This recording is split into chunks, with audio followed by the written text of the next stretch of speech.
Sabi mo, champ. Ako yung may karapatang magalit. Okay lang yan kasi part ng ano natin yan eh. Kasi Yes. nasa sport kasi tayo. Yes. Eh, kahit wala ka nang magawa eh.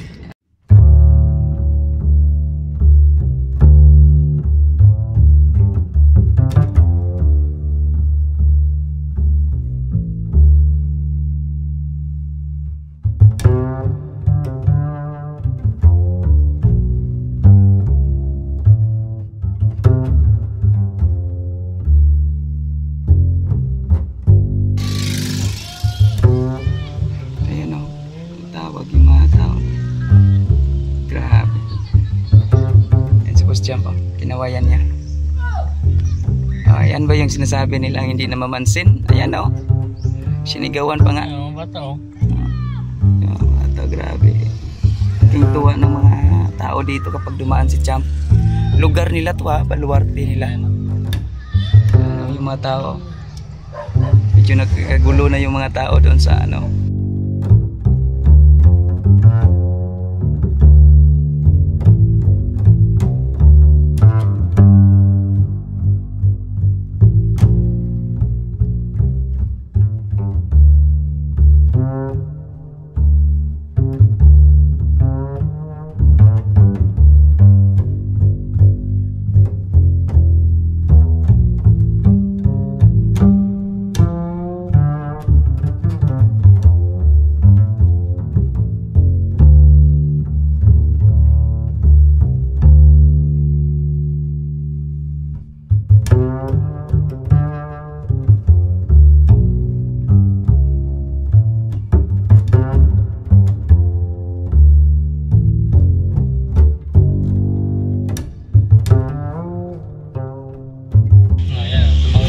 Tumawid pa yung mga bata oh, para lang ano.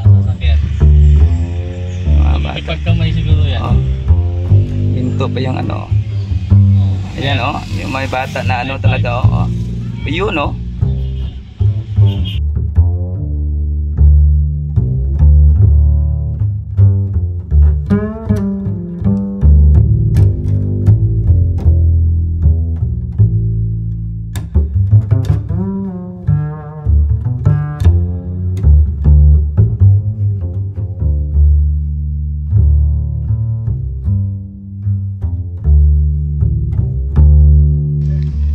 Sana yung mga buzzers nagsasabi na mayabang. Yan yung mga tao, lumalabas talaga yung mga tao para makita si Boss Champ.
Medyo malayo-layo na tayo sa ano pinangang that place na nag-start yung ano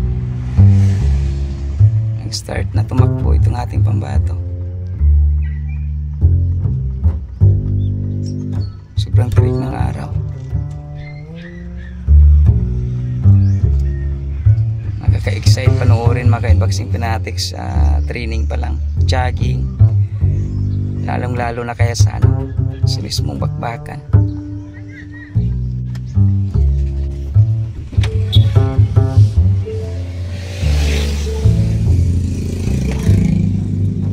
Ano, tinatawag ng mga tao si Boss Champ dito. Tignan yung mga tao kapag si Boss Champ ang nakadaan, no? Kapag si Boss Champ ang nakadaan.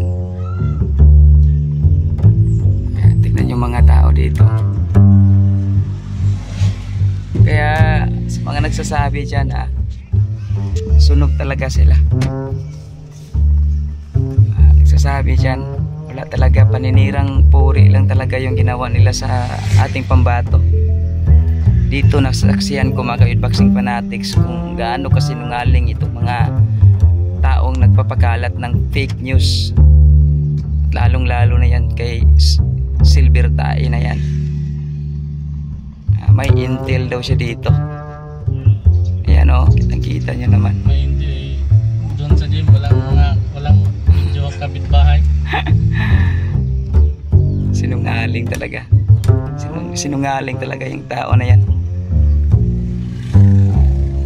Wala nang galang, hindi na nahiya sa sarili. Tao na walang ginagawa sa kanila, binibigyan nila ng mga kahit anong paratang na hindi maganda.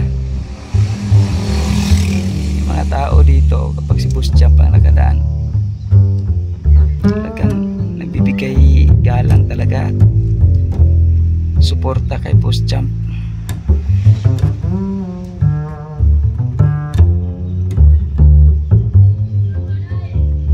Ayan o.